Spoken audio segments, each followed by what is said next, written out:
அதாவது இந்த கருகுமுத்து செடி வசியத்துக்கு மட்டும் இல்லை, இன்னொரு ரொம்ப முக்கியமான ஒரு சாத்தானுக்கு உகந்தது கருங்குட்டி சாத்தான்.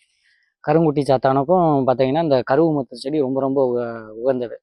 இது இருக்க இடத்துல கருங்குட்டி சாத்தான் சீக்கிரம் எங்கே இருந்தாலும் இந்த செடி பக்கத்தில் உட்காந்து நீங்கள் தியானம் பண்ணியோ, இல்லை இந்த செடியை நீங்கள் வந்து சனிக்கிழமை காப்பு கட்டி எடுத்து கொண்டு வந்து பூஜை ரூமில் வச்சு கருங்குட்டி சாத்தான் மந்திரத்தை சொன்னீங்கன்னா கருங்குட்டி சாத்தான் உங்களுக்கு சீக்கிரம் ஆகர்ஷணம் ஆவார்.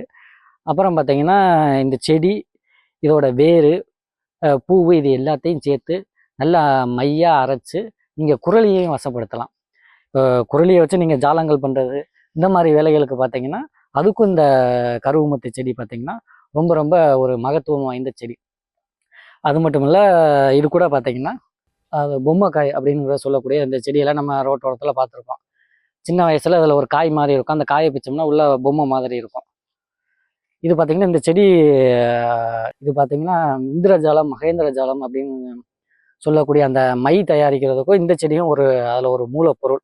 இந்த செடி கட்டுறதுனாலையும் பார்த்தீங்கன்னா உங்களுக்கு வந்து வீட்டில் வந்து எந்த கண் திஷ்டி இந்த மாதிரி பாதிப்புகள் உள்ளவங்க இந்த செடியோட வேரை எடுத்து நீங்கள் வெளியில் கட்டி நிலையில கட்டி தொங்க விட்டுக்கலாம். இல்லை கடை வச்சுருந்தீங்கன்னா கடையிலையும் கட்டி தொங்க விடலாம்.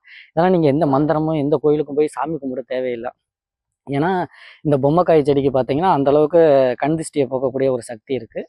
மெயினாக இது பயன்படுத்துறது பார்த்தீங்கன்னா அந்த காலத்தில் இந்திரஜாலம் மகேந்திர ஜாலம் அந்த மாயாஜாலம் செய்யக்கூடிய அந்த மைகளுக்கு மை அரைக்கிறதுக்கு இதை பயன்படுத்துவாங்க.